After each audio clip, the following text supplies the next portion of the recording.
झारखंड बिहार से अलग क्यों हुआ? दो समस्याएं। पहला, सुनिए ध्यान से, एक जनजातियों के साथ भेदभाव हो रहा था। दूसरा क्या था, सरकार ने जो फ्रेड थी वो एक पूरी दुनिया में, पूरे भारत में केंद्र सरकार ने झारखंड को बर्बाद करने के लिए, उस समय झारखंड नहीं, बिहार को बर्बाद करने के लिए उन्होंने एक फ्रेड रूल ले आया। फ्रेड मतलब क्या होता है? मालगाड़ी का जो सामान वामान ढोने वाला होता है। उस रूल के तहत बिहार को इतना बेहतरीन ढंग से बर्बाद किया गया जिसका कोई हद नहीं था। सरकार ने बर्बाद किया, केंद्र सरकार, नेहरू थे उस टाइम। खुल के बोलते हैं हम, हमरा ना डर लगता है केहू से। रीजन क्या है डर न लगने का? क्योंकि कोई किसी को कुछ देता नहीं।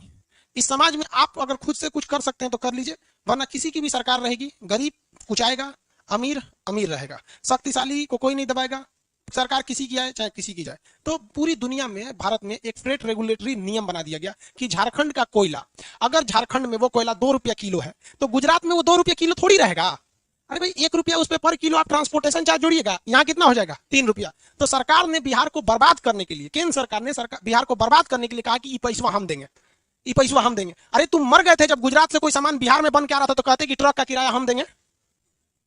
कोयला ले जाने के लिए पूरा हिंदुस्तान में, जो कोयला झारखंड में, जो कोयला बिहार में जिस रेट में था, केंद्र सरकार पूरे भारत में जहां जहां कोयला जरूरत है यहां से पहुंचाती थी अपने पास से सब्सिडी देके। तो कोई कंपनी क्यों आएगी? आएगी कोई कंपनी? नहीं। जैसे पटना में इतने स्टूडेंट रहते हैं, अगर ये लाइव क्लासेज, ये ऑनलाइन की व्यवस्था आज से 20 साल पहले होती कि जो यहां पढ़ा रहे हैं वही आपके घर में, मोबाइल में, लैपटॉप में पढ़ाया जाएगा, तो क्या आज पटना का इतना विकास हो पाता? नहीं हो पाता। तो यहाँ कहीं ना कहीं आप लोग का योगदान रहा है, मतलब जो आपसे पहले पढ़ के गए वही हाल यहाँ हो गया। बाद में तब झारखंड के लोगों ने कहा कि तो हमको फायदा क्या? काहेली हम कहलाते हैं खनिज संपन्न देश, खनिज संपन्न राज्य। कश्मीर में आज भी 10 रुपया किलो सेब मिल जाता है। 5 रुपया 10 रुपया किलो बहुत हो गया सेब, आपको तो नहीं मिल जाए? हाँ, व्रत व्रत आता है तो और बढ़ा देता है जानता है कि जरूरत पड़ेगा और बढ़ा दो। नवरात्रि वगैरह में देखिएगा ना, फल वगैरह को बढ़ा देते हैं लोग, छठ वगैरह के समय में। आपको मिल जाएगा 10 रुपया किलो सेब? नहीं मिलेगा। लेकिन तब कोयला कैसे पहुंचा दिया लोगों ने? सोच समझ के बर्बाद किया गया। रीजन क्या जानते हैं?